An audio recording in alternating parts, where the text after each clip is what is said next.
In 2014, a 92-year-old man named Ronald Reed passed away in a small Vermont town. To his neighbors, he was just a quiet, retired janitor and gas station attendant. But when his will was finally opened, the entire community was left paralyzed with shock. Ronald Reed had secretly amassed a fortune of over $8 million. He didn't win the lottery, and he didn't inherit a single cent. So how does a man earning minimum wage beat Wall Street's top investors? Welcome to FinHub USA. This is the psychology of ruin and riches. To understand his secret, you first have to look at how Ronald actually lived. He wore a fraying denim jacket that was literally held together by a safety pin. One morning, a stranger at a local diner even paid for his breakfast, assuming he was homeless. He drove a completely ordinary, beaten-up, used Toyota. And whenever he visited his lawyer, he parked blocks away at a free spot just to avoid a parking meter. Most people believe that building wealth requires a massive six-figure salary. But Ronald proved that what you earn matters far less than what you keep. While the rest of the world was busy flaunting fake wealth, Ronald was quietly buying his freedom. So, what was his secret formula? It was shockingly simple.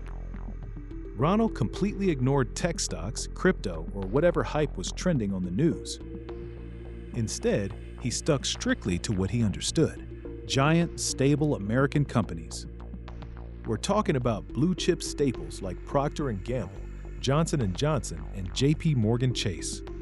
He would buy these shares and then do the hardest thing in finance: absolutely nothing. He held his positions for decades, allowing the magical power of compounding to take over.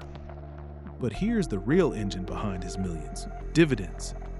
Every single time these companies paid him cash rewards, he didn't spend a dime of it. He instantly reinvested that money to buy even more shares of the exact same companies. Ronald wasn't a day trader trying to time the market. He was a lifelong buyer. By the time he passed away, his physical stock certificates inside a safety deposit box were 5 inches high.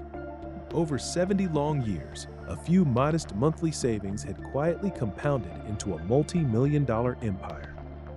This brings us to a massive psychological trap: the illusion of sophistication. Today, modern apps make investing as easy as a single mindless swipe on your smartphone.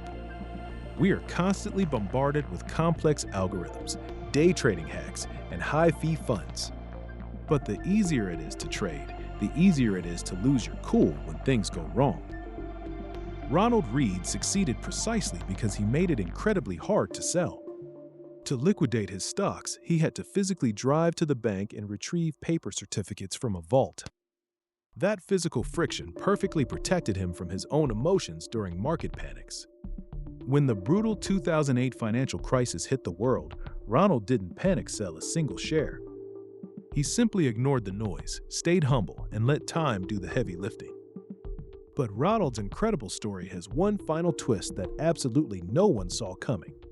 He didn't hoard all this wealth out of pure greed or just to die with a high score. In his final will, he left a staggering $6 million to his local library and hospital. The man who refused to pay a parking meter ended up funding the health and education of his entire town. Ronald Reed masterfully conquered the psychology of wealth: humility, patience, and absolute discipline. You don't need an elite finance degree to build millions. You just need to conquer your own impulses. Hit that subscribe button to join FinHub USA, and let's build your financial fortress together. But what happens when you have all the money in the world, but absolutely zero psychological discipline? In our next episode, we are breaking down the tragic story of an elite NBA superstar who blew a $100 million fortune.